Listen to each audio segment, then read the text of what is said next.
Back to civil ज्ञान। आप सभी का सिविल ज्ञान में स्वागत करते हैं। काफ़ी लोगों का क्वेश्चन था, भैया यूपी ट्रिपल ड्राफ्टमैन की तैयारी कैसे करें, कहाँ से पढ़ें, क्या पढ़ें, क्योंकि उसका सिलेबस अजीबोगरीब है।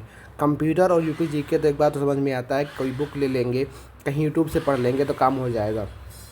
पर उसका जो सिलेबस है अजीबोगरीब है। ड्राइंग भी दे रखा है, सर्वेइंग का कुछ थोड़ा बहुत पार्ट दे रखा है, और आपको पीएचई इन्वायरमेंट का थोड़ा बहुत क्वेश्चन दे रखा है। मतलब बिल्कुल अजीबोगरीब है। वो जो आपका सिलेबस है, आप सभी ने मेरी सिलेबस वाली वीडियो देखी होगी, आपने खुद अपना सिलेबस देखा होगा डाउनलोड करके, तो आपको अंदाज़ा लग गया होगा कि यार ये तो मेरे समझ से बाहर है। अब इसकी तैयारी कैसे की जाए। मैंने भी सिलेबस को देखा तो ये निष्कर्ष निकाला कि अगर आप जो ड्राफ्टमैन के पीआईक्यू पेपर होते हैं, जो डिफरेंट ड्राफ्टमैन के एग्ज़ाम होते हैं, क्योंकि उसकी कोई एक सिंगल बुक नहीं मेरे भाई।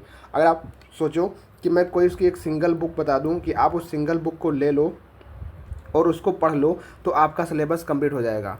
आपको डिफरेंट डिफरेंट बुक्स लेनी पड़ेंगी, फिर उनका समेसन जो होगा वो आपको ड्राफ्टमैन के पीआईक्यू को दिखाएगा जो उसमें सिलेबस दे रखा है। कोई एक सिंगल बुक से आपका सिलेक्शन नहीं हो सकता, या कोई एक मतलब सिलेक्शन मतलब कहने मतलब है कि कोई एक सिंगल बुक पढ़ के आपको पूरा सिलेबस नहीं मिल पाएगा। क्योंकि ये सारा का सारा सिलेबस जो आईटीआई में ड्राफ्टमैन आपने सुना होगा, ड्राफ्टमैन का एक उनका 2 साल का जो कोर्स होता है, उसके अंदर जो आपके सिलेबस पढ़ाए जाते हैं वो आपका सिलेबस यहाँ पे आपको दे रखा है। तो आपको क्या करना है मेरे भाई, आपको बुक्स वगैरह नहीं परचेज करनी है कि आप अलग अलग बुक लेकर पढ़ रहोगे, नहीं।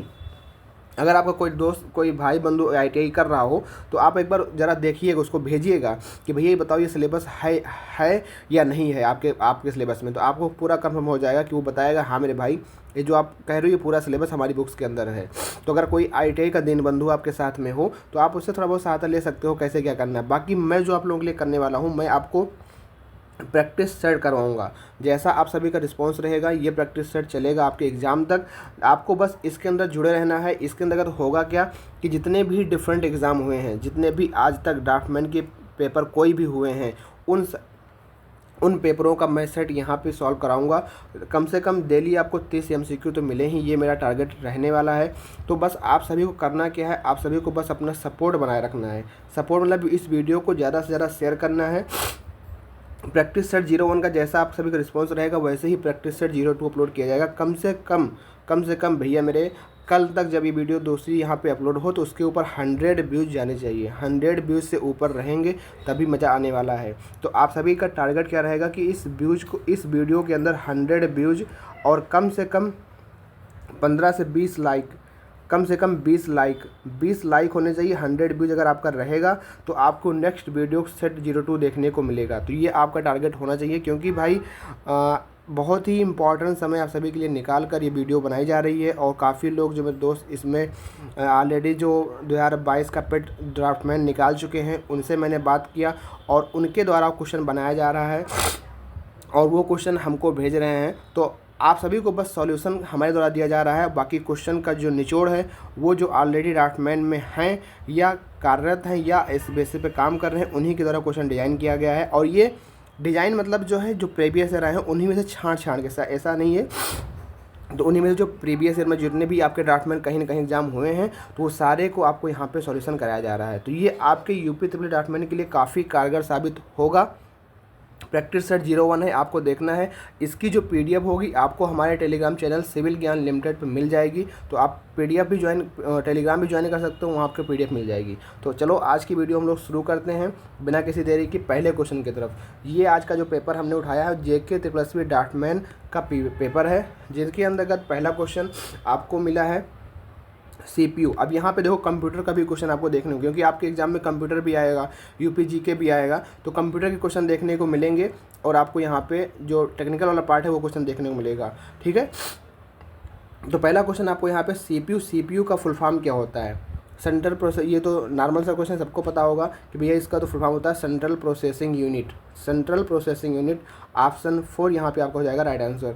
ज़्यादा टफ पेपर नहीं आएगा, बस आपको जो सिलेबस दे रखा उसकी ओवरव्यू होनी चाहिए। ठीक है, ऐसा नहीं कि बहुत ज़्यादा डीप पूछेगा। अगर आप बिल्कुल भी पढ़ के नहीं जाओगे तो दिक्कत है वहाँ पे। अगर आप थोड़ा बहुत पढ़ोगे, जितना आपको बताया जा रहा है आप उतना करते चलोगे, और आप एक्स्ट्रा प्रैक्टिस करना चाहते हो तो आप यूथ की बुक पब्लिकेशन है जो जिसके अंदर ड्राफ्टमैन के सारे पीआईक्यू हैं, आप उसको सॉल्व कर सकते हो प्रैक्टिस करने के लिए। बाकी मैं जो करा रहा हूँ आप उसको करते चलो। अगला क्वेश्चन है आपका question number 2, bond is easy to obtain in which the following type of masonry. अब देखो आपने पढ़ा होगा BCME के अंदर मेसोनरी टॉपिक होता है चिनाई। अब चिनाई आपकी कई प्रकार से होती है, जैसे कि आपने ईंटों की चिनाई भी पढ़ी होगी, अभी आपकी स्टोन की पत्थरों की चिनाई भी होती है।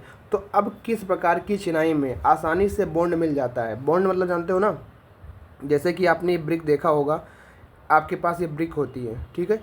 अब इन दो ब्रिकों को क्या करते हैं, अगर आपको दो ब्रिक को यहाँ पे ज्वाइन करना है टॉप पे ऐसे, यहाँ पे दो ब्रिक रखते हैं, इनके बीच में क्या करते हैं, इनके बीच में हम लोग यहाँ पे क्या करते हैं, फिलर मटेरियल सीमेंट भर देते हैं, ठीक है। जो मसाला होता है मोर्टार यहाँ पे भर दिया जाता है।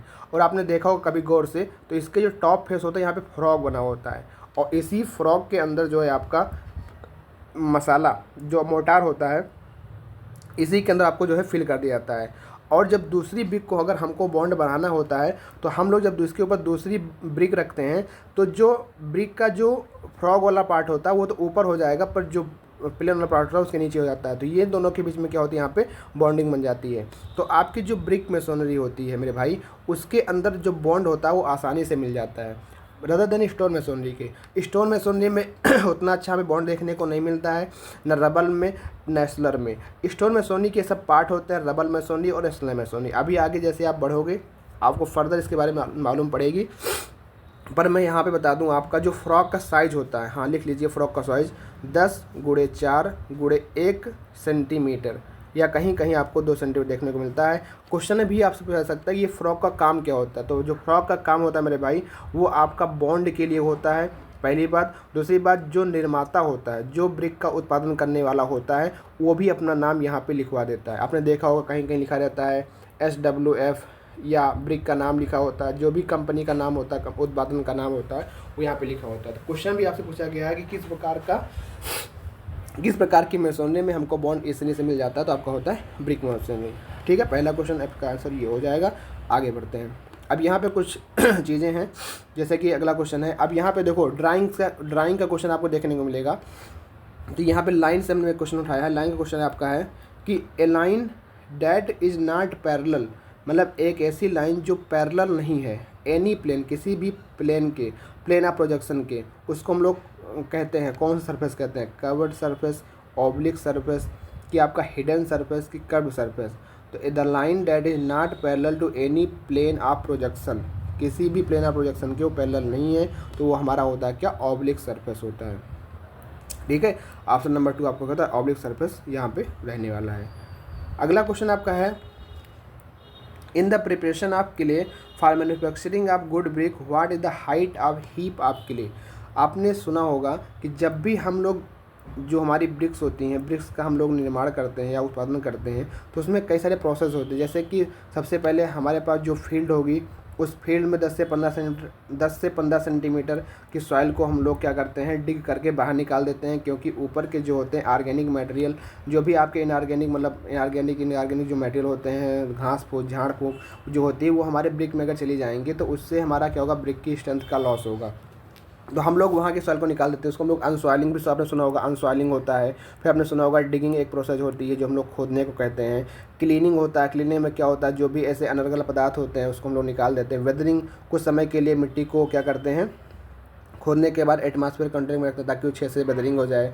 ब्लेंडिंग क्या करते हैं, जो है आपस में सभी सामग्रियों को मिलाते हैं। टेम्परिंग प्रोसेस आपकी पगमिल में की जाती है। तो यह सब आगे प्रोसेस होता है ब्रिक बनाने का। तो वैसे ही क्या होता है, जब प्रिपरेशन हम लोग ब्रिक करते हैं तो हम लोग क्या करते हैं कि हाइट ऑफ हीप, मतलब जो मृदा का ढेर बनाते हैं, जो हीप होता है उसकी जो हाइट होती है वो कितनी रखते हैं किले की, कितना होता है आपका याद रखिएगा, डायरेक्ट क्वेश्चन ही बनने वाला है। 60 सेंटीमीटर से 120 सेंटीमीटर तक की हाइट आप हीप हम लोग बना सकते हैं। ऑप्शन नंबर 1 आपका हो जाएगा, राइट आंसर हो जाएगा, ठीक है। तो preparation of clay for manufacturing of good brick, what is the height of heap of clay.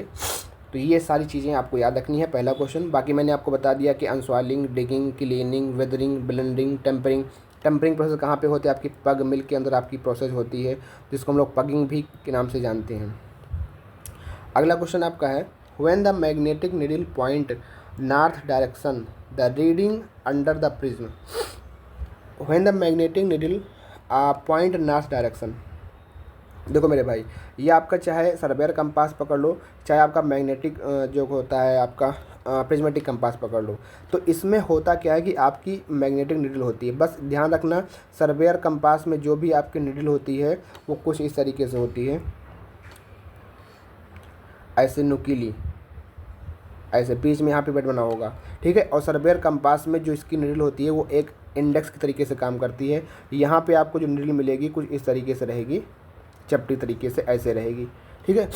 तो अब ये ध्यान रखना कि इसका जो नॉर्थ पोल होता है, इसका जो साउथ पोल होता है, इसका जो नॉर्थ पोल होता है, साउथ पोल होता है, अगर इसको हम लोग फ्रीली स्वतंत्र कर दें तो ये आपके जा कर के नॉर्थ और साउथ पोल में ही जाके रुकती है, ठीक है। तो इस मैग्नेटिक नीडल का जो पॉइंट होता है नॉर्थ डायरेक्शन में, अगर हम बात करें साउथ डायरेक्शन में, तो अंडर द प्रिज्म जो यहाँ पे रीडिंग होगी इसकी, यहाँ पे क्या होती है आपकी 0 डिग्री रीड करती है, ठीक है। क्योंकि देखो आपने पढ़ा होगा कि जो हमारी ध्रुव रेखाएं होती हैं, जो पोल हमारा होता है नॉर्थ से साउथ, ये साउथ से ऐसे जो फ्लो होता है, तो अगर ये फ्रीली स्वतंत्र कर दिया जाएगी तो ये उस कंडीशन में जो रीडिंग पढ़ेंगी, ये मतलब नॉर्थ साउथ डायरेक्शन में आपकी क्या होगी 0 डिग्री को पढ़ेंगी, ठीक। 80-180 डिग्री नहीं होगा, ये आपका जो है अंडर द प्रिज्म बात कर रहा है, तो मतलब जस्ट उसके नीचे जो इसकी होती है, ऐसा माना जाता है कि जो नीडल होती है ये बिल्कुल ऐसे ही, मतलब कि अर्थ सरफेस के बात करें ये अगर बिल्कुल इस तरीके होती हैं, इनके बीच में कोई एंगल नहीं बन पाता है, तो यहाँ पे 0 डिग्री इसका आंसर होगा। ऑप्शन नंबर 3 आपका हो जाएगा 0 डिग्री। आपने एक पढ़ा होगा डिप कंसेप्ट पढ़ा होगा, ठीक है। इसमें क्या होता है कि आपने पढ़ा होगा कि विषुवत रेखा पे आपका जो है इक्वेटर होता है, आपका पोल पे क्या होता है 90 डिग्री होता है, और यहाँ पे इक्वेटर पे क्या होता है आपका 0 डिग्री होता है। तो ये जो आपका डिप होता है ये अलग कंसेप्ट है, डिप का कंसेप्ट अलग है। बाकी जो मैग्नेटिक नीडल का पॉइंट है नॉर्थ डायरेक्शन में, मतलब जो पॉइंट अगर रीडिंग पड़ेगा तो आपका 0 डिग्री पड़ेगा, पर डिप का कंसेप्ट मतलब डिप क्या होता है कि हॉरिजॉन्टल की अर्थ सरफेस से जो भी आपकी मैग्नेटिक नीडल है वो कितने एंगल पे बना रही है। आपने एक डिप कंसेप्ट पढ़ा होगा, एक आपने पढ़ा होगा मैग्नेटिक डिक्लिनेशन, तो दोनों चीज़ें अलग हैं। डिक्लिनेशन, मैग्नेटिक डिक्लिनेशन में हम लोग क्या करते हैं कि जो भी आपका एक ट्रू मेरिडियन होता है, एक आपका होता है मैग्नेटिक मेरिडियन होता है, इनके बीच में जो डिफरेंस निकल के आता है वो हम लोग करते हैं कि मैग्नेटिक डिक्लिनेशन। जैसे कि ट्रू मैग्नेटिक जो होता है, जो ट्रू नॉर्थ होता है वो हमेशा माना जाता है कि एनएस डायरेक्शन में रहेगा, वो कभी चेंज नहीं होगा। पर जो मैग्नेटिक मेरिडियन या मैग्नेटिक बियरिंग जो हमारी होती है वो डिस्टर्ब होती है ड्यू टू वहाँ पे प्रेजेंस ऑफ जो भी आपके ऐसे कोई मैग्नेटिक ऐसा कोई वहाँ पे सब्सटेंस प्रेजेंट है जो मैग्नेट को डिफ्लेक्ट करेगा, जो मैग्नेट को प्रभावित करे। जैसे कि कोई लौह आकर्षण क्षेत्र है, तो मतलब कि जो लोहा होता है, या आपने सुना होगा कि अगर आपने सर्वे जब कर रहे होगे अपने कॉलेज में, तो टीचर ने कहा होगा भाई आपके पास जेब में कहीं साइकिल की चाबी तो नहीं है, कोई ऐसा मैग्नेटिक चीज़ तो नहीं ली हो जिससे आपकी मैग्नेटिक नीडल प्रभावित हो। अगर ये सब चीज़ें हैं तो उसको दूर कर दो, क्योंकि अगर आप ऐसा चीज़ें वहाँ पे रखोगे तो आपकी जो मैग्नेटिक नीडल होगी वो ट्रूली तरीके से नॉर्थ साउथ डायरेक्शन में नहीं रहेगी, थोड़ा बहुत डिस्टर्ब कर जाएगी, और जो रीडिंग आएगी वो प्रभावित होगी, और मैग्नेटिक नॉर्थ डिक्लिनेशन वहाँ देखने मिलेगा। आपको लोकल अट्रैक्शन भी आप सुना होगा, स्थानीय आकर्षण का नाम सुना होगा, तो वो सारी चीज़ें आपको पता होगा। अगला क्वेश्चन यहाँ पे है, हम लोग बात कर लेते हैं प्रिज्मेटिक कंपास के बारे में कि it is the most convenient portable magnetic compass which can either be used as a hand instrument और can be fitted on tripod in the prismatic compass graduation mark on the ring in clockwise direction with 0 degree और 360 at the south end of the needle, so that 90 degree is marked at the west, 180 degree at the north and 270 degree at the east। ये क्या कह रहा है? ये कह रहा है कि जो भी आपका प्रिज्मेटिक कंपास होता है उसकी जो बीच में आपकी निडल होती है, जो इसका साउथ पोल होता है यहाँ पे आपका 0 डिग्री होता है, जो यहाँ पे आपका वेस्ट होता है यहाँ पे आपका 90 डिग्री होता है, ठीक है। और यहाँ पे जो आपका नॉर्थ होता है वो आपका होता है 180 डिग्री होता है, और जो यहाँ पे आपका ईस्ट होता है वो 270 डिग्री होता है, और यहाँ पे आकर के फिर आपका 360 पूरा हो जाता है, और ये एंगल ऐसे बढ़ता है, क्लॉकवाइज डायरेक्शन में बढ़ता है। तो ये आपको ध्यान रखना है। कभी कभी लोग कन्फ्यूज होते हैं कि नॉर्थ डायरेक्शन में आपका 0 डिग्री होगा, नहीं। प्रिज्मेटिक कंपास में जो होता है आपका सर्वेयर कंपास का उल्टा होता है। सर्वेयर कंपास में तो आपको 0 से 90 डिग्री तक ही मिलेगा, उसके बाद जैसे 90 के ऊपर जाओगे आपका फिर जो क्वाड्रेंट होगा चेंज हो जाएगा। जैसे आपका पहला क्वाड्रेंट है तो आपको 0 से 90 तक डिग्री मिलेगी, फिर उसके बाद ये सेकंड क्वाड्रेंट है, फिर 0 से 90 तक डिग्री मिलेगी, इसके बीच में इसके बीच में इसके बीच में। पर प्रिज्मेटिक कंपास में ऐसा नहीं होता, उसमें आपको डिग्री मिलती है होल सर्किल बेयरिंग में, मतलब नॉर्थ के करस्पॉन्डिंग मिलेगी। और इसमें क्या होता है नॉर्थ पोल के करस्पॉन्डिंग भी और साउथ पोल के करस्पॉन्डिंग भी आपको देखने को मिलता है। ये क्वाड्रेंट में चलता है, ये आपका पूरे होल सर्किल बेरिंग में चलता है।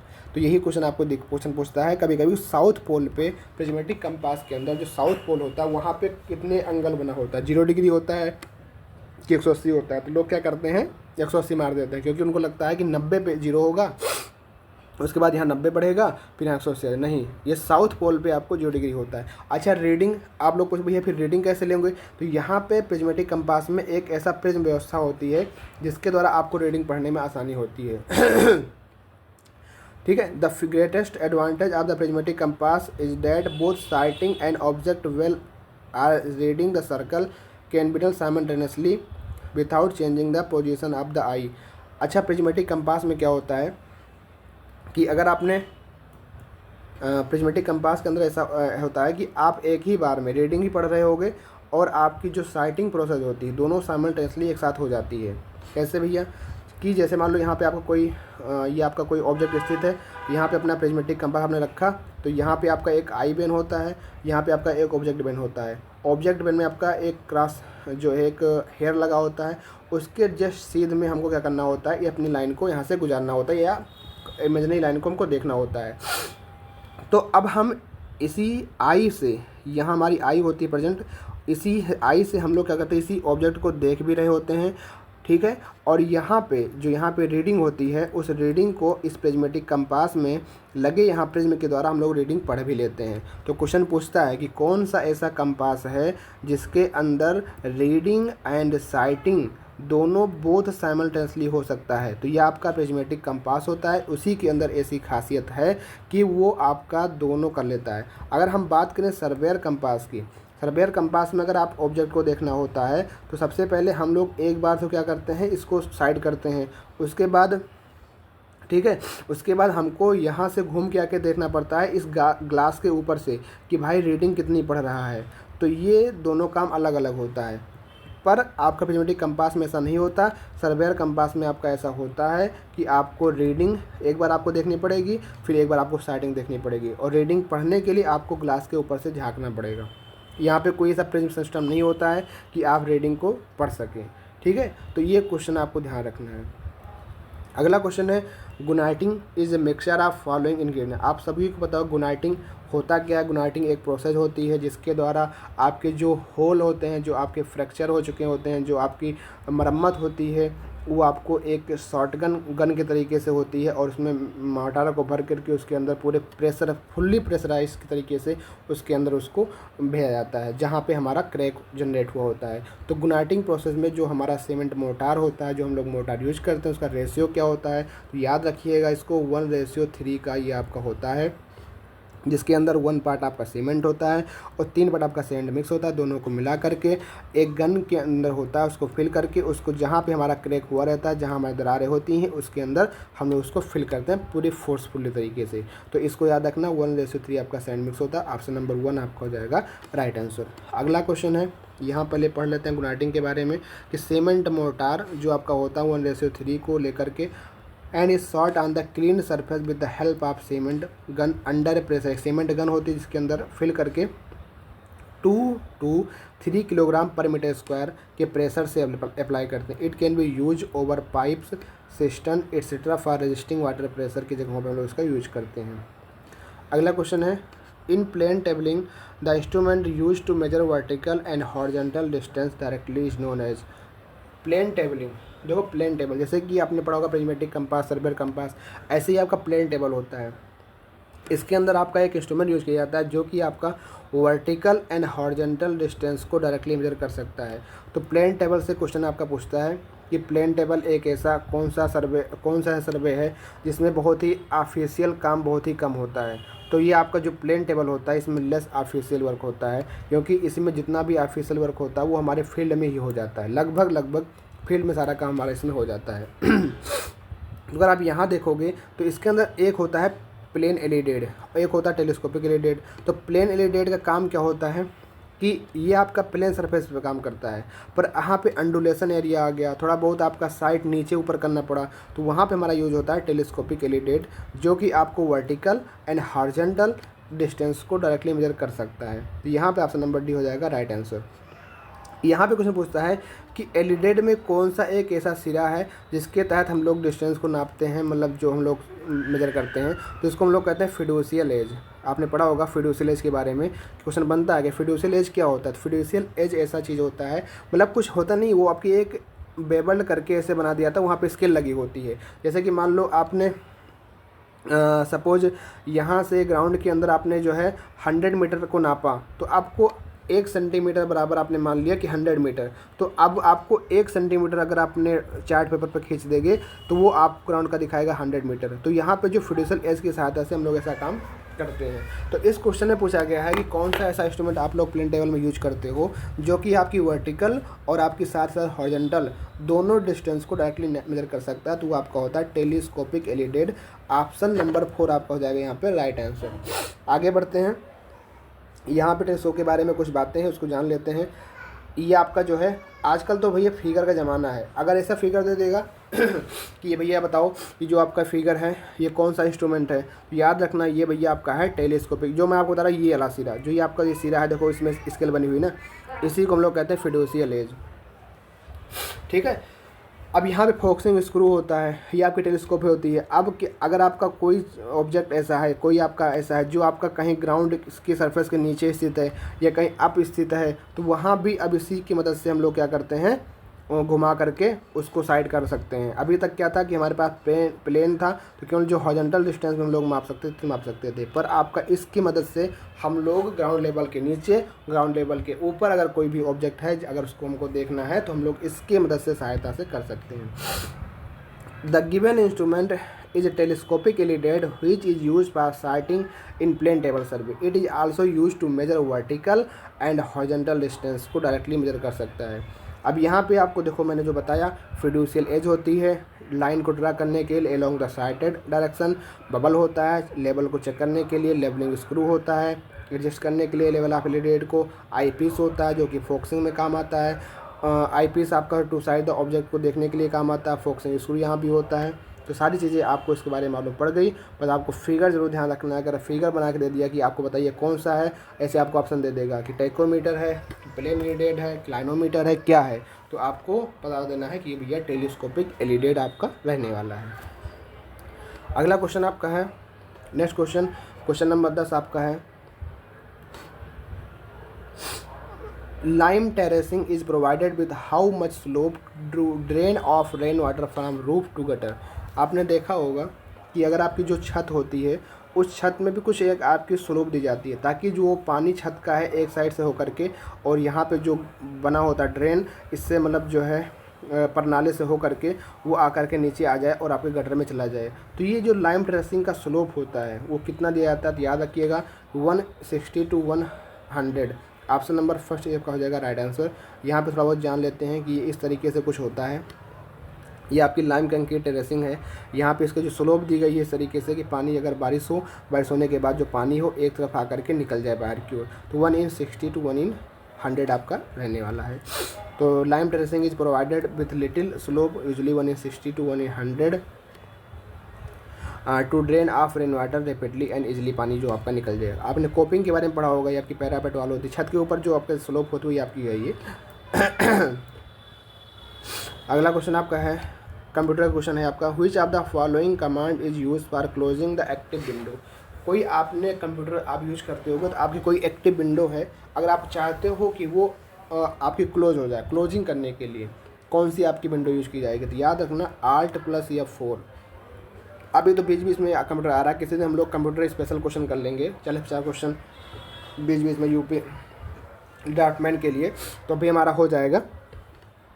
पर आपका सपोर्ट जरूर दिखाना है मेरे भाई। सपोर्ट अगर आपको क्लास समझ में आ रही है तो वीडियो को लाइक करना है, अगर आप चैनल पर नए हैं चैनल को सब्सक्राइब भी करना है और ज़्यादा से ज़्यादा इसको शेयर करना है हर ग्रुप के अंदर, ताकि यार मेरा जो टारगेट है, जो मेरी मेहनत है वो सफल हो और आप सब भी अपने मकसद में कामयाबी हासिल करें। तो Alt+F4 का यूज होता है जो भी आपकी एक्टिव विंडो है उसको क्लोज करने के लिए। तो ऑप्शन नंबर 1 आपका हो जाएगा यहाँ पे राइट आंसर। भैया कंप्यूटर क्वेश्चन है, इसको डायरेक्ट याद करने वाली चीज़ें, इसमें कोई समझाने वाली चीज़ नहीं है ऐसा।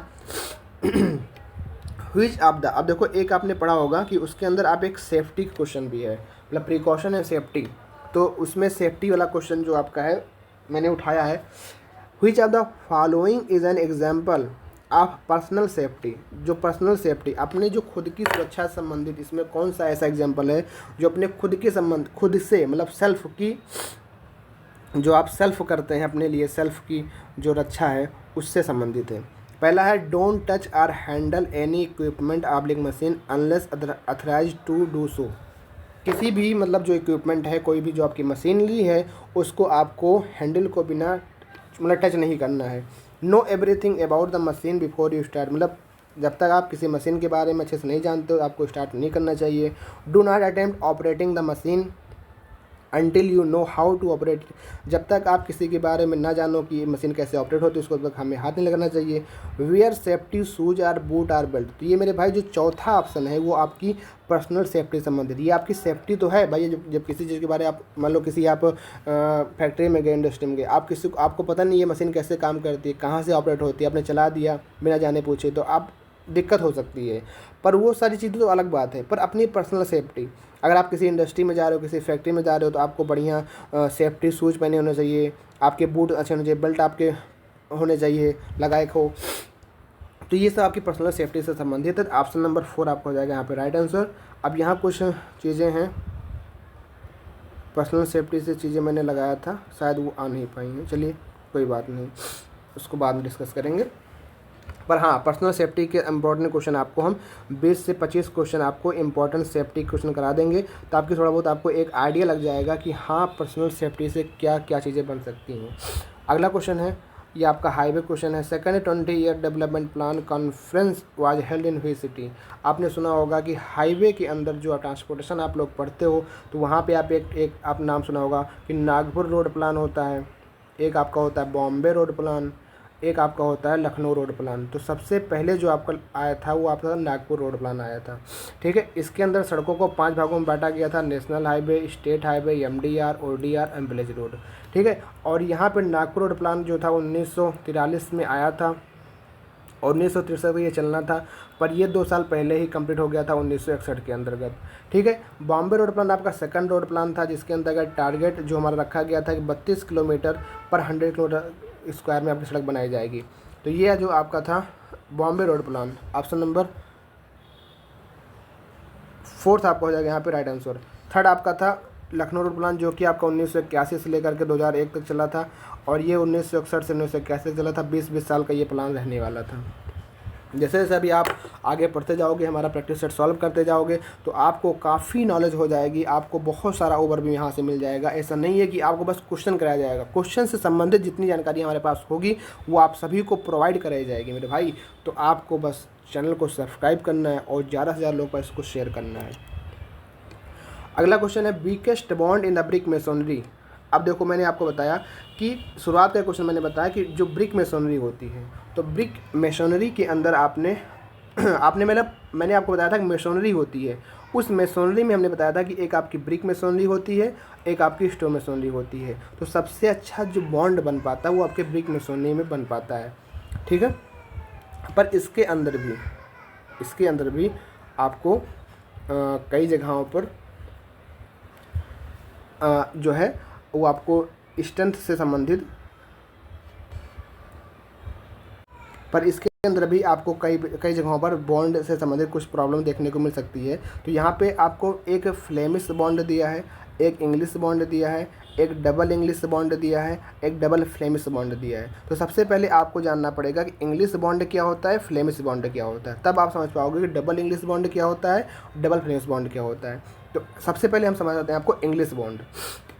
ध्यान समझिएगा, इंग्लिश बॉन्ड में बहुत ही आसान चीज़ है, कोई ऐसा बहुत बड़ी नहीं है, बहुत ही जनरलाइज बताऊंगा। देखो, फ्लेमिश इंग्लिश, आपने इंग्लिश पढ़ा तो यहाँ पे कुछ मिक्स होने का नाम आ रहा नहीं आ रहा है ना, इंग्लिश सिंपल आ रहा है। तो आपने एक चीज़ पढ़ा होगा, ब्रिक आपने देखा होगा ना, ब्रिक आपकी ऐसे कुछ होती है, थोड़ा आपको फिर से विजुलाइज करा देता हूँ कि ब्रिक आपकी कैसे होती है। ये आपकी देखा होगा ब्रिक, ये आपकी कुछ इस तरीके से ब्रिक होती है, यहाँ पे आपका फ्रॉक बना होता है। तो इस ब्रिक में जो ये वाला पार्ट होता है इसको हम लोग स्ट्रेचर पार्ट कहते हैं, जिसकी लंबाई अगर स्टैंडर्ड में जाओगे तो 19, और ये आपका होता है 9 × 9, ठीक है। तो ये इसको हम लोग हेडर भी कहते हैं। क्या कहते हैं? हेडर कहते हैं। तो आपने अपने घर के आसपास जब कभी दीवार का निर्माण हो रहा हो, कभी मेसोनरी हो रही हो, ब्रिक मेसोनरी, तो गौर से देखना कि आपने अपने घर के में काम किया होगा। मिस्त्री कहता भैया एक रद्दा उठ गया, दूसरा रद्दा उठा रहे हैं, तो रद्दा एक रद्दा ऐसे होता है, ठीक है, ऐसे रद्दा होता है। मतलब अगर आप ब्रिक का देखोगे तो ये आपका स्ट्रेचर और फिर आपका ये स्ट्रेचर। मतलब जब कभी आप देखोगे कि स्ट्रेचर मतलब जो ब्रिक की लॉन्गिट्यूडनल वाली डायरेक्शन है वो आपको ऐसे सामने से दिखती चली जाए, और इसी के जस्ट ऊपर, इसके जस्ट ऊपर header header header header header header header, ये हेडर, ये हेडर, ये हेडर, ये हेडर, ये हेडर, फिर इसके ऊपर आपको स्ट्रेचर। मतलब एक रद्दे में आपका स्ट्रेचर चल रहा है, फिर उसके ऊपर हेडर चल रहा है, फिर आपका स्ट्रेचर, फिर हेडर। तो इसको कहते हैं इंग्लिश बॉन्ड। मतलब अल्टरनेट रद्दे में आपको हेडर और स्ट्रेचर देखने को मिलेगा, तो उसको कहते हैं इंग्लिश बॉन्ड। ठीक है, समझ में आ रहा है बात को कि इंग्लिश बॉन्ड कब होता है? जब अल्टरनेट में एक रद्दे में पूरा स्ट्रेचर हो। अभी वो आपकी अलग बात है, आगे डिस्कस करूँगा कि कब आपको वर्टिकल जो जॉइंट है उनको हमको अगर आपको ब्रेक करना है तो क्या यूज़ करते हैं, कोइन कब यूज़ करते हैं, कब आपका स्ट्रेचर यूज़ करते हैं, वो बात अलग है। पहले आप ये समझो कि इंग्लिश बॉन्ड होता क्या है। इंग्लिश बॉन्ड इंग्लिश में जो आपका होता है, इसमें होता क्या है कि आपको एक रद्दे में स्ट्रेचर दिखेगा, जस्ट उसके ऊपर हेडर दिखेगा, फिर आपको स्ट्रेचर, फिर header, stretcher, header, stretcher, header, alternate में आता रहेगा, तो आपका होता है इंग्लिश बॉन्ड। फिर आपकी होती है क्या? फ्लेमिश मतलब क्या होता है? फ्लेमिश मतलब क्या होता है मेरे भाई? फ्लेमिश में आपको क्या दिखेगा? फ्लेमिश कुछ इस तरीके से होती है, आपको विजुलाइज करा देता हूँ फ्लेमिश में, कि आप जैसे एक रद्दा चल रहा है, एक ही रद्दे में आपको यहाँ हेडर दिख जाएगा, फिर आपका स्ट्रेचर, फिर हेडर, फिर आपका स्ट्रेचर। समझ रहे हो ना मैं क्या कहना चाहता हूँ? जैसे ही आपकी कोई कंस्ट्रक्शन आप ब्रिक है वाल, फिर इसके ऊपर आप देखोगे तो यहाँ तक स्ट्रेचर, फिर आपका हेडर, फिर यहाँ तक स्ट्रेचर, फिर आपका हेडर, फिर ऊपर क्या हो जाएगा?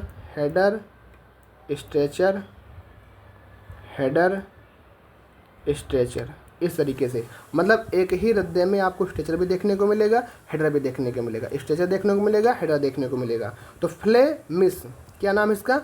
इसका नाम क्या मेरे भाई? इसका नाम है फ्लेमिश। मिस मतलब मिस याद रखना क्या होगा? मिस याद रखना मिक्स।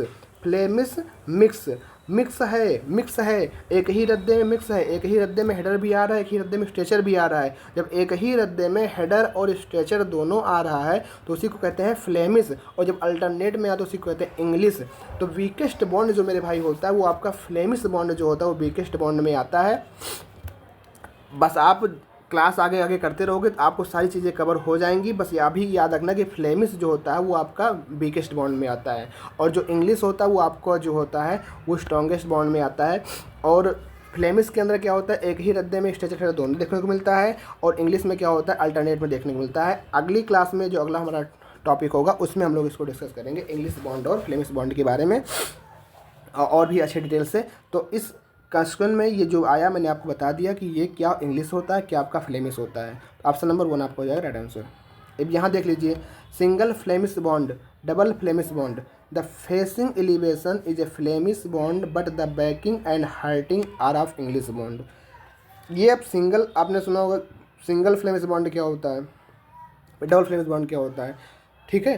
तो सिंगल फ्लेमिश बॉन्ड क्या होता है कि जो फेसिंग एलिवेशन होगा, मतलब जो सामने से अगर आप ब्रिक को देखोगे, सामने से अगर आप देखोगे तो आपको हेडर स्ट्रेचर देखने को मिलेगा, पर इसकी जो बैकिंग साइड में होगा, जो इसकी पीछे की होगी, उसके पीछे क्या होगा? केवल आपको इंग्लिश बॉन्ड देखने को मिलेगा। मतलब हेडर होगा तो हेडर चलता जाएगा एक ही रद्दे में। तो अभी आप यही समझो, इतना समझो, ज़्यादा ना समझो। ज़्यादा समझोगे कन्फ्यूज हो जाओगे कि भैया ये कैसे होने लगा।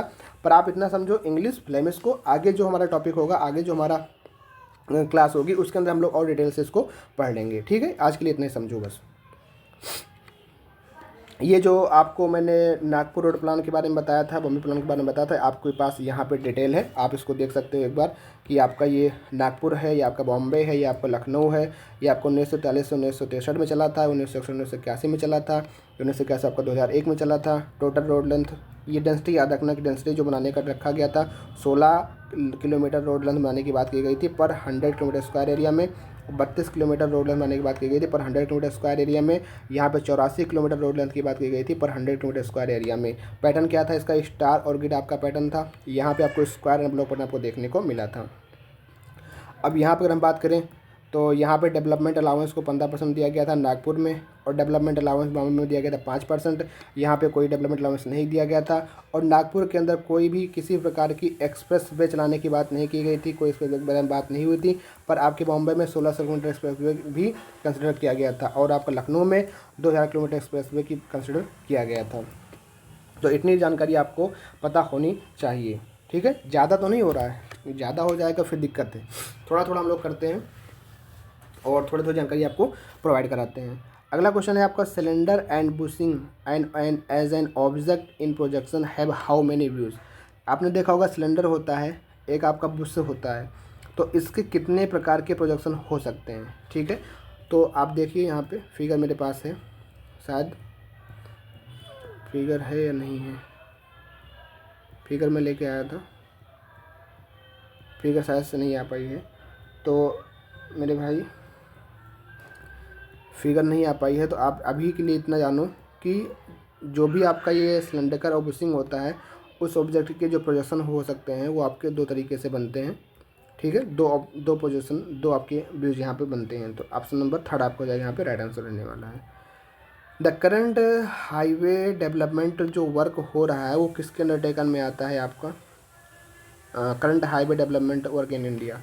जो हाईवे डेवलपमेंट करंट में चल रहा है आपका, तो वो आपका आता है national highway authority of India. आपने देखा होगा जब कभी आप किसी हाईवे रोड से जाते हो तो आपने देखा होगा जो टूल जहाँ पे आपको टूल देना पड़ता है, टोल टैक्स आपको जो देना पड़ता है, टोल टैक्स आपको जहाँ पे देना पड़ता है, तो वहाँ पे आपने देखा होगा लिखा होता है NHAI, national highway of authority of India.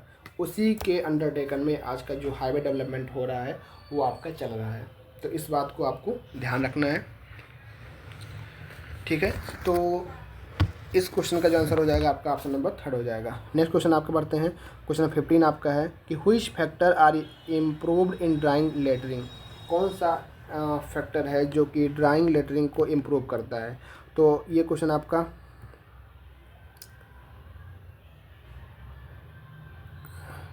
ये पिछले क्वेश्चन का वो है कि NHAI रिस्पॉन्सिबल है इम्प्लीमेंटेशन और नेशनल हाईवे डेवलपमेंट प्रोजेक्ट के लिए, जो कि आपका करंट आपका काम ये कर रहा है, ठीक है। National highway authority of act 1988 के तहत ये आपका आया था। तो ये आपकी रिस्पॉन्सिबल जानकारी आपको पास होनी चाहिए। और ये क्वेश्चन आपका है ड्राइंग का क्वेश्चन है कि व्हिच फैक्टर आर इम्प्रूव्ड, कौन सा फैक्टर आपका इम्प्रूव करता है ड्राइंग एंड लेटरिंग। जो आपने जब डिप्लोमा किया होगा, तो आपने अगर डिप्लोमा किया होगा तो आपने देखा होगा कि जब आप पहले ही सेमेस्टर में थे तो उसमें आपको जब ड्राइंग की जा रही थी तो आपको लेटरिंग कराई जा रही थी। A आपको लिखना था ऐसे, B आपको लिखना था C D। तो वही क्वेश्चन है आपका कि उस फैक्टर को कैसे हम लोग इम्प्रूव कर सकते हैं। थोड़ा इसके बारे में पढ़ लेते हैं कि appearance and legibility in the context of typography and hand lettering. Appearance refer to the overall aesthetic look of the letter. मतलब अपीयरेंस मतलब क्या होता है, अपीयरेंस मतलब किस तरीके से आपने जो लेटरिंग की है वो किस तरीके से दिख रहा है। This can include aspects such as style कैसी है, उसकी शेप कैसी है, एंड किस प्रोपोर्शन में। जैसे आपने देखा होगा ABCD अगर लिखना हो तो कोई भी लिख देगा, पर नहीं, वो टीचर जो होता है बताते भैया इतना सेंटीमीटर डायमेंशन में, इतने प्रोपोर्शन में A रहेगा, इतनी इनकी विड्थ रहेगी। तो काफ़ी A से लेकर के Z तक लिखने में तो मुझे तो बहुत से 2 दिन लग गए थे लिखने में। एक पूरी सीट 2 सीट खराब ही गई थी, दूसरी सीट में मैंने सही चेक करवाया था। आपने भी अगर प्रैक्टिस की होगी, आपने डिप्लोमा किया होगा पहले क्लास में, तो देखा होगा कि पहले सेमेस्टर में आपको जब ड्राइंग पढ़ाई जाती है, या आपने जब एनुअली किया होगा तो पहले साल आपने पढ़ा होगा ड्राइंग के बारे में, तो वह क्वेश्चन आपका यहाँ पे बना हुआ है कि अपीयरेंस क्या होता है, वो ओवरऑल एस्थेटिक लुक को दिखाता है। और जो लेजिबिलिटी होती है, अगर उसके बारे में बात करें, on the other hand legibility आपको बताता है refer to how easily letter can be read. मतलब आपने इतने अच्छे से लिखा है या इस तरीके से आपने लिखा है, कितनी ईजिली उसको हम लोग पढ़ सकते हैं। It involve factor such as the clarity of the individual letter. इसलिए टीचर ने बताया होगा कि भैया जो इंडिविजुअल लेटर आपके पास होना चाहिए, इनके बीच में स्पेसिंग भी सेम रखनी चाहिए, ताकि अगर वो दिखे तो पढ़ नहीं जा सके, उनकी स्पेसिंग। मेन गोल हमें इंश्योर करना होता है text can be easily understood by the reader. जो भी पढ़ने वाला हो उस रीडर को आसानी से कोई भी आपके जो अल्फ़ाबेट्स हैं, कोई भी आपके जो वर्ड आपने लिखे हैं, वो आसानी से समझ में आ जाए। तो क्वेश्चन ये आपका पूछा जा रहा है कि व्हिच फैक्टर आर इम्प्रूव आपकी ड्राइंग लेटरिंग को किस तरीके से इम्प्रूव किया सकता है, तो ये आपका अपीयरेंस एंड लिजिबिलिटी, इन दोनों का यूज करके आप किसी भी लेटर को आसानी से इस तरीके से लिख सकते हो कि ताकि लोग उसे देखकर पढ़ सकें और उसको समझ सकें। ठीक भाई, अगला क्वेश्चन आपका है, समझ गए ना। एसेंशियल फीचर ऑफ लेटरिंग क्या है इंजीनियरिंग ड्राइंग के अंतर्गत? लिजिबिलिटी आपने समझ लिया क्या होता है लिजिबिलिटी, आपने बताया यहाँ पे लिजिबिलिटी क्या होती है कि आसानी से आप किसी वर्ड को क्लियरिफाई कर सकें। यूनिफॉर्मिटी, आप यूनिफॉर्म तरीके से इस लेटर को लिखे रहें। Rapidity of execution, suitability of micro filming, photographic reproduction, xeroxing, ammonia printing etcetera. ठीक है, तो ये सारी बातें आपको इंजीनियरिंग ड्राइंग के अंतर्गत लेटरिंग एसेंशियल फीचर के लिए याद रखनी है। बाकी जो यहाँ पे इंपॉर्टेंट क्वेश्चन था कि आप किस फैक्टर के इम्प्रूव करके आप ड्राइंग लेटरिंग को बढ़ा सकते हो, तो अपीयरेंस एंड लेजिबिलिटी आपका हो जाएगा। अगला क्वेश्चन आपका है, in 4 quadrant the planes of projection are extended beyond the line of intersection. चौथे कोऑर्डिनेट में आपने देखा होगा, जब आपने ड्राइंग पढ़ी होगी तो आपके टीचर के हाथ में एक ऐसे दफ्ती का कार्डबोर्ड होता था और इस तरीके से वो जुड़ा रहता था। इसमें आपको समझाता था कि ये आपका एचपी है, ये आपका वीपी है, ये आपका वीपी है, फिर ये आपका नीचे के लिए ये एचपी है, फिर ये आपका एचपी है, फिर ये आपका वीपी है। ठीक है, ये आपका वीपी है, ये आपका एचपी है। तो एग्जामिनर आपको समझाता था कि पहले कोऑर्डिनेट में होगे तो एचपी यहाँ पे होगा, वीपी यहाँ पे होगा, horizontal plane VP. Second coordinate में आपका होगा तो वीपी आपका ये वाला होगा, एचपी आपका ये होगा। थर्ड कोऑर्डिनेट में होगा तो इस तरीके से समझाता था। चौथे कोऑर्डिनेट की बात हो रही है, द प्लेन्स ऑफ प्रोजेक्शन। आपको अपनी जो खोई हुई शक्तियाँ हैं ना पहले साल की, अब उनको मैं याद दिला रहा हूँ। आपने एक काम कर रखा है, आपने देखा होगा ड्राइंग जब पढ़ी होगी तो इसमें आपको कार्डबोर्ड दफ्ती होता था, ऐसे हाथों में फंसा करके या इस तरीके से आपको समझाया जाता था एचपी वीपी एचपी वीपी। खूब आप परेशान होते थे, एचपी क्या है, वीपी क्या है। कहता था कि जब आपका ओवरलैप करेगा तो ये दोनों आपका मिलेगा, एच पी वी पी एक हो जाएगा। किस तरीके से आपको ड्राइंग दिखानी होती थी, तो वही सारी बातें अब आपको फिर से याद करनी है ड्राफ्टमैन बनने के लिए अपने। तो in 4 coordinate the planes of projection are extended beyond the line of intersection and the 4 right angle are obtain in this way is called. तो याद करना इसको कि जब चौथे कोऑर्डिनेट में प्लेन ऑफ प्रोजेक्शन जो आपका होगा एक्सटेंड कर रहा है लाइन ऑफ इंटरसेक्शन से ज़्यादा, at 4 right angle, 4 right angle मतलब समझ लो 360 are obtain in this way is called. तो यहाँ पे जो आपका 4 राइट एंगल आपका होगा तो वो क्या कहलाता है, वो कहलाता है डाईहेड्रल कहलाता है। क्या कहलाता है, डाईहेड्रल कहलाता है। कंप्लीट एंगल नहीं होगा, रिफ्लेक्स नहीं होगा, ऑप्टिक्स एंगल नहीं होगा, वो आपका जब 360 डिग्री आपका ये बनता है तो आपका होता है डाईहेड्रल। ऑप्शन नंबर 4 यहाँ पे हो जाएगा आपका राइट आंसर। थोड़ा बहुत इसके बारे में जानकारी ले लेते हैं। ये first angle and third angle projection आपने इस तरीके से देखा होगा, और उसके टीचर के हाथ में आपके ऐसे ड्राइंग होती थी, ऐसे कार्डबोर्ड का टुकड़ा होता था जिसमें आपको समझाता था कि फर्स्ट कोऑर्डिनेट ये है, आपका सेकंड कोऑर्डिनेट है, ये आपका थर्ड कोऑर्डिनेट है, आपका फोर्थ कोऑर्डिनेट है, ये आपका एचपी है। आप फ्रंट व्यू ऐसे देखोगे, ऊपर से ऐसे देखोगे, टॉप व्यू आपका ऐसा होगा। तो ये सारी चीज़ें अब आपको याद करनी पड़ेंगी फिर से मेरे भाई। ठीक है, आपका एक्स वाई प्लेन है, वीपी ऊपर होगा, एचपी नीचे होगा, यहाँ पे आपका वीपी ऊपर होगा, एचपी नीचे। तो ये सारी चीज़ें आपको अब याद करनी पड़ेंगी। Which of the following canal is not classified based on alignment of the canal? तो ये क्वेश्चन आपने कई बार पढ़ा होगा कि अलाइनमेंट ऑफ द कैनाल में आपका वाटर साइड कैनाल पढ़ा होगा, कंटूर कैनाल आपने पढ़ा होगा, साइड स्लोप कैनाल आपने पढ़ा होगा, पर आपने मेन कैनाल से कोई नाम नहीं पढ़ा होगा। ठीक है, तो थर्ड यहाँ पे हो जाएगा क्योंकि आपने वाटर साइड पढ़ा होगा, रिज लाइन पे आपकी जो बनती है आपकी कैनाल कहलाती है। साइड स्लोप कैनाल भी आपने पढ़ा होगा, कंटूर कैनाल भी आपने पढ़ा होगा जहाँ पे क्रॉस की रिक्वायरमेंट पड़ती है। ठीक है, और ये आपका वन साइड आपको पानी को देता है। तो ये सारी बातें आपने सब पढ़ रखी हैं, बताने की जरूरत नहीं है ज़्यादा। काफ़ी क्वेश्चन आपको ऐसे मिलेंगे ड्राफ्टमैन के अंदर कि आप देखते ही उनको बना लोगे। मतलब इतने लेवल नहीं पूछता कि एसएससी का या बहुत सारे जो एग्जाम डीसीई के बनते हैं उस तरीके के लेवल नहीं पूछता, आपका नॉर्मल सा क्वेश्चन पूछता है, आपका बन जाएगा। किले आप जो यूज कर रहे हो बनाने के लिए, उसमें अगर हम बात करें स्टोनवेयर का आपका यूज कर रहे हो, उस किले के अंदर सिलिका और एल्यूमिना का परसेंटेज कितना होता है मेरे भाई? तो याद रखना, सिलिका आपका होता है 75%, एल्यूमिना आपका होता है 25%। अब बात कर लेते हैं कि अच्छा ये पिछले क्वेश्चन का डिस्कशन है यहाँ पे कि क्लासिफिकेशन ऑफ कैनाल के बारे में ध्यान रखिएगा कि classification based on the nature of the source of supply. Permanent canal inundation, permanent canal की तो उसमें हमेशा आपको पानी मिलता रहेगा। इनंडेशन मतलब कि बाढ़ के बाद उसमें पानी आया हुआ वो कैनाल है। फाइनेंशियल आउटपुट के आधार पे आपको देखा जाए तो प्रोडक्टिव और प्रोटेक्टिव 2 कैनाल होती है। क्लासिफिकेशन बेस ऑफ फंक्शन के ऊपर irrigation canal, carrier canal, feeder canal, navigation, power, ठीक है। फिर उसके बाद आपको classification of discharge, main canal, branch, major distributive, minor distributive, water कोस्ट। उसके बाद बेस ऑन कैनाल अलाइनमेंट, तो आपको जो क्वेश्चन पूछा था यहाँ पे वो कैनाल अलाइनमेंट की बेस से पूछा था, तो ये आपका हो जाएगा इसका answer contour canal, water shade canal, side slope canal, ठीक है। तो आपका क्वेश्चन यहाँ पे हो गया, ये हो गया स्टोनवेयर के अंदर किले का परसेंटेज। क्वेश्चन नंबर 2 आगे बढ़ते हैं। अब यहाँ पहले हम लोग स्टोनवेयर के बारे में पढ़ लेते हैं कि स्टोनवेयर होता क्या है। The term stoneware is use to indicate ware or article prepared for refractory clay which are mixed with stone and crushed pottery. Such a mixture is then burnt at high temperature and cool down slowly. मतलब क्या है कि जो भी आपकी refractory मतलब जो आग में पकी हुई क्ले होगी उसको हम लोग प्रिपेयर करते हैं, ठीक है। उसको मिक्स करते हैं कुछ स्टोन को, कुछ क्रस्ट पोट्री को मिला करके उसको हम लोग बर्न करते हैं हाई टेम्परेचर के ऊपर, फिर उसको कूल डाउन करते हैं। तो स्टोन बेड जो हमको वहाँ से मिलता है, जिसको आपने पढ़ा होगा मृद भांड, देखा होगा मृद भांड से हिंदी में कहते हैं, तो वही आपका ये सब है कि मतलब आपकी मिट्टी कच्ची मिट्टी पक्की का बना लेते हैं, फिर उसको हम लोग ईंटों में पकाते हैं, उसी को स्टोनवेयर कहा जाता है, ठीक है। इसके ऊपर ग्लेजिंग प्रोसेस की जाती है। काफ़ी चीज़ें आपको अर्दनवेयर जो आपका होता है, मिड बांड, डेड बांड, वही आपका है।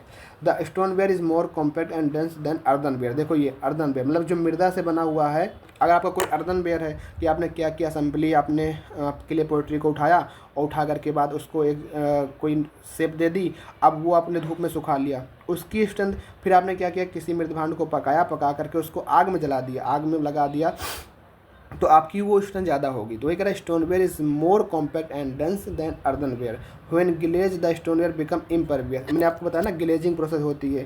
ग्लेजिंग में क्या होता है कि जो भी स्टोनवेयर के ऊपर पोरस नेचर होती है, इम्परवियस बना देता है, उसके ऊपर लगा दिया जाता है, तो ठीक है। And they are not affected by acid and atmospheric agency अगर आपके ऊपर काम करेगी तो वो बचा लेगा आपकी glazing. The sound stoneware give clear ringing sound when stuck with each other. आपने सुना होगा कि जब हम लोग ब्रिक का टेस्टिंग करते हैं, 2 ब्रिकों को आपस में टकराते हैं, अगर उनके बीच में मेटेलिक साउंड और आ रही है तो वो बताता है कि अच्छी क्वालिटी का ब्रिक है। तो ऐसे ही जो स्टोनवेयर साउंड होगा, क्लियर रिंगिंग आपको देगा।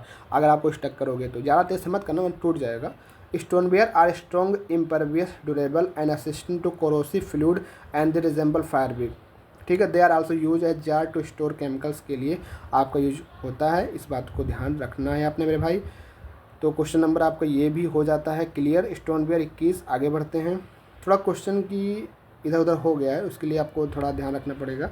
बाकी क्वेश्चन पूरे 30 होंगे, थोड़े बहुत इधर उधर हो गया, पहले कोई क्वेश्चन पहले हो जाए, कोई क्वेश्चन बाद में हो जाएगा। तो ये देखो क्वेश्चन है, इसमें को समझा देता हूँ कितना बड़ा क्वेश्चन है। इसका मतलब क्या है कि what special attention is required for centre line dimension. अगर आप सेंटर लाइन मेथड सुना होगा तो जैसे आपका ये बिल्डिंग कोई है, एक रूम है, ठीक है, ऐसे आपको दिया रहता है और लिखा रहता है कि 4 × × 5, और ये भी दिया रहता है कि इस ब्रिक इस वाल की थिकनेस कितनी है, 30 सेंटीमीटर। तो अगर आपसे कोई पूछे center to center line dimension कितनी होती है, तो आप क्या करते हो कि ये 4 आपकी ये है, ये आपकी मान लीजिए, हाँ ये आपकी 5 है, ये आपकी 4 है। तो इस 5 में क्या करते हो आप कि इसके सेंटर तक, इन दीवालों के सेंटर तक जोड़ देते हो। इधर 30 का आधा 15 और इधर 30 का आधा 15, दोनों तरफ आप जोड़ लेते हो। तो यहाँ पे आ जाता है कितना, 5.30। ये आपकी आ गई 5.30। तो अब 5.30 ये हो गई यहाँ तक की और यहाँ तक की, इधर भी 5.30 हो गई। इसको 2 से मल्टीप्लाई कर दोगे तो कितना हो जाएगा, 2 3 6 2 15, 10.60 हो गया। अब इस 4 जो होता है ना, अभी एक लेटेस्ट कोई एग्ज़ाम हुआ था, वहाँ पे क्वेश्चन क्या पूछा गया था, ड्राइंग का है और एस्टिमेशन संबंधित है और ड्राइंग से भी संबंधित है। तो याद रखना कि जो भी हमें कभी लाइन डायग्राम दिया होता है, जब कभी हमें ये 2 वे डायरेक्शन ये इस तरीके से प्लान दिया होता है, उसमें जो हमको अंदर की डायमेंशन, जो हमको ये 4 × 5 लिखा होता है, वो कौन सी डायमेंशन होती है। ऑप्शन था inner, outer, center to center कि आउटर टू आउटर। तो याद रखना ये भी हमारी ड्राइंग के अंदर जो हमारी डायमेंशन दी होती है वो आपकी क्या होती है, इनर डायमेंशन होती है। तो ये 4 × 5 के इनर डायमेंशन है। इसके अंदर हम लोग इधर का जोड़ेंगे, इधर का जोड़ेंगे तो हम लोग सेंटर तक पहुँचेंगे। इसी प्रकार हमने जैसे 5 में जोड़ा, इसका हम लोग 4 में जोड़ेंगे, तो 4 में हम लोग जब जोड़ेंगे तो ये हमारी यहाँ तक पहुँच जाएंगे, उधर यहाँ तक पहुँच जाएंगे, तो 4.30 हो जाएगी। 2 से मल्टीप्लाई करेंगे तो 2 3 6, 2 6 को 8, 8.60 इसकी चौड़ाई हो गई, लंबाई 10.60 हो गई। अब दोनों को जोड़ देंगे तो टोटल हमारी सेंटर लाइन लेंथ निकल आएगी 19.2 समथिंग आएगी। ठीक है, तो ये आपकी सेंटर लाइन हो गई। इसमें क्या होता है कि ये तो नॉर्मल क्वेश्चन था, पर अगर मान लो यहाँ पे बीच में हम एक हम पार्टीशन वाल दे दें, यहाँ पे क्या करें, एक बीच में हम ऐसा पार्टीशन वाल यहाँ पे दे देते हैं, यहाँ पे ऐसे, ठीक है, ऐसे दे दिए। तो अब इसकी भी हम लोग क्या करेंगे, फाउंडेशन बनाएंगे। तो अब देखो, जब आपने, तो ये क्वेश्चन उसी पे बेस है जो आपको बताने की कोशिश कर रहा हूँ। तो यहाँ पे क्या बन रहा है, यहाँ पे आपका बन रहा है जंक्शन, यहाँ पे आपका क्या बन रहा है, यहाँ पे आपका बन रहा है जंक्शन, यहाँ आपका क्या बन रहा है, जंक्शन आपका बन रहा है। तो जब हम मान लो इसकी कैलकुलेशन करेंगे, तो इसकी कैलकुलेशन में हम लोग क्या करते हैं, जंक्शन के ऊपर जो हाफ ऑफ विड्थ होती है, हाफ ऑफ विड्थ जो होती है, वो हम लोग क्या करते हैं, घटा देते हैं। क्यों घटाते हैं भाई, दोनों तरफ से क्यों घटाते हैं, कि सपोज आपने जब इस वाली वाल के लिए आप कैलकुलेशन कर रहे थे, तो इस वाली वाल की कैलकुलेशन में आपने इस चीज़ को ले लिया था। अब आप जब पार्टीशन वाल जहाँ पे जंक्शन होगा, आप उसकी जब कैलकुलेशन करोगे, तो आप दोबारा जब लोगे तो ये इतना फिर से ले लोगे, तो बढ़ जाएगा, नहीं बढ़ जाएगा। तो इसी को हम लोग क्या करते हैं, घटा देते हैं। क्यों, क्योंकि आपने इधर का भी ले लिया, इधर का भी ले लिया। अब जब इसके फिर से होगा, तो आप एक ही डायमेंशन को 2 बार ले लेते हो। तो इसीलिए हम लोग क्या करते हैं, क्वेश्चन बनता है कि for each junction meeting point of cross wall with main wall half breadth of item to be deducted from the center line length. ये आपको ध्यान रखना है, ठीक है। तो हाफ ऑफ द ब्रीथ वाल होती है, वो हमारी घटा दी जाती है। उम्मीद करता हूँ आपको ये चीज़ समझ में आ गई होगी। अगला क्वेश्चन है, what is the size of ballast used point and crossing under the Indian railway. Railway का क्वेश्चन है ये आपका, पॉइंट एंड क्रॉसिंग है, जो आपका साइज ऑफ बैलास्ट यूज होता है वो हमारा कितना होता है, वो आपका 25 mm का होता है। ऑप्शन नंबर 3 आपको हो जाएगा राइट आंसर, याद रखना। When there is excess water flow in the river, the water can be stored for later irrigation through. When there is excess water flow in the river, river में जब excess water flow होने लगता है, तो water can be store, water को store कर लिया जाता है कुछ समय के लिए। उसके बाद जब हमको इरिगेशन की नीड होती है, उस वाटर को हम लोग यूज करते हैं, तो आपका क्या कहलाता है, कहलाता है स्टोरेज हेड वाटर कहलाता है। क्या कहलाता है, स्टोरेज हेड वाटर। 4 आपको हो जाएगा यहाँ पे राइट आंसर। अगला क्वेश्चन आपका है, plane table is a method of, अभी आपने पढ़ा था इसके ऊपर प्लेन टेबल। तो प्लेन टेबल कौन सा मेथड होता है सर, मैथमेटिकल मेथड होता है, एनालिटिकल होता है, क्या होता है। तो याद रखना कि प्लेन टेबल आपका जो होता है वो ग्राफिकल मेथड होता है, ठीक है। अगर पूछे कि प्लेन टेबल किस प्रिंसिपल पे काम करता है, तो आपको काम करता है पैरेललिज्म के प्रिंसिपल पे काम करता है, ठीक है। तो जैसे जैसे आपकी क्लास होती रहेगी, आज प्रैक्टिस सेट 1 है तो हमने कुछ चीज़ सीखा। ऐसे ऐसे आप अगले प्रैक्टिस में जब पहुँचोगे तो आप देखोगे एग्ज़ाम के एंड तक आपके पास काफ़ी नॉलेज हो चुकी होगी इस प्रैक्टिस सेट के द्वारा। तो आप लोग इस प्रैक्टिस सेट को रेगुलर ज्वाइन करिएगा। In repeated joint minimum pitch should be, आपने पढ़ा होगा मिनिमम पिच जो होती है वो आपकी होती है 2.5 टाइम्स ऑफ नॉर्मल डाया, ठीक है, जो आपका जो ग्रास डायमीटर होता है, ठीक है। मिनिमम आपकी जो होगी less than 2.5 time the grass diameter आपका होगा यहाँ पे, ठीक है। इस बात को आपको ध्यान रखना है, ठीक है। मिनिमम पिच जो होगी आपकी 2.5 टाइम्स आपका नॉर्मल डाया आपकी रहने वाली है। मिनिमम पिच जो होती है 2.5 टाइम नॉर्मल डाया आपकी रहने वाली है। अच्छा, पिच जानते हो क्या होती है, पिच क्या होती है। जैसे आपने कनेक्शन देखा होगा, जो रिबेटेड में कनेक्शन होता है, तो आपका ये एक लैप होता है, एक आप बट होता है। तो मान लीजिए एक आपकी प्लेट है, ठीक है। अब दूसरी प्लेट को हमको इसके ऊपर क्या करना है, लाके जोड़ना है। तो ये प्लेट नीचे होगी, आपके ऊपर होगी। तो यहाँ पे हम लोग क्या करते हैं, रिबेट कनेक्शन लगा देते हैं ऐसे ऐसे, ठीक है। तो ये इस प्लेट को थोड़ा और वो कर लो ऐसे, और इसको भी थोड़ा और बढ़ा देते हैं ऐसे करके, ताकि 2 रिबेट कनेक्शन आ जाए। हाँ, तो मान लीजिए ये आपकी प्लेट ऐसे लगी हुई है। तो अब होता क्या है मेरे भाई, कि एक रिबेट यहाँ पे, एक रिबेट यहाँ पे है, और यहाँ पे आपका फोर्स ऐसे आता है, ठीक है। तो लोड के डायरेक्शन में, लोड के पैरेलल या लोड के अलोंग डायरेक्शन में 2 रिबेटों के बीच की जो डिस्टेंस होती है उसको हम लोग पिच कहते हैं। क्या कहते हैं, पिच कहते हैं। अगर यही डायरेक्शन हम लोग क्या करें वर्टिकल डायरेक्शन में नापें, इसी को हम लोग गेज कहते हैं। तो ये पिच की बात हो, मिनिमम पिच कितनी होनी चाहिए 2.5 टाइम्स ऑफ नॉर्मल डाया। मतलब जो भी आपका डाया ऑफ रिबट होगा, मान लो 20 mm रिबट है तो उसका 2.5 टाइम्स मतलब 25 में 50 mm से कम नहीं होना चाहिए। मतलब 50 mm तो होना चाहिए इनके बीच की डिस्टेंस, ठीक है। तो यही आपकी पिच होती है। कभी कभी मैक्सिमम पिच भी पूछता है, तो टेंशन के केस में होता है 16T अथवा 200 mm हुए चेंज मिनिमम, 12T अथवा 200 में हुए चेंज मिनिमम। ये क्वेश्चन आपका पूछा है, इसको भी आपको ध्यान रखना है। तो ये क्वेश्चन था, मैंने आपको बता दिया कि in repeater joint minimum pitch should not be less than 2.5 time the gross diameter, ठीक है। इसमें बहुत ध्यान रखना पड़ता है कब आपका ग्रॉस डायमीटर होगा, कब आपका नॉर्मल डायमीटर होगा, ये बातें ध्यान रखनी चाहिए आपको, ठीक है। आगे बढ़ते हैं। When was the first modern planimeter built. Planimeter आपने पढ़ा होगा कि आपका जो एरिया वगैरह मेजर किया जाता है प्लानीमीटर से किया जाता है। ये आपका कब बना था प्लानीमीटर भैया, किस साल आपका प्लानीमीटर बना था? तो मॉडर्न प्लानीमीटर आपका बना था 1854 में। कब बना था? 1854 में। फिगर मेरे पास होगी, आपको दिखा देता हूँ कि प्लानीमीटर कौन सा होता है, कैसे होता है। शायद फिगर है कि नहीं है, नहीं है फिगर, ठीक है। प्लानीमीटर एरिया को नापता है, याद रखना ये क्वेश्चन एरिया से आ गया था, एग्जाम में आया था। एज पर British Indian standard rule what is the correct formula applicable for lettering A and B. तो क्या होता है करेक्ट फार्मूला आपका लेटरिंग ए एंड बी के लिए?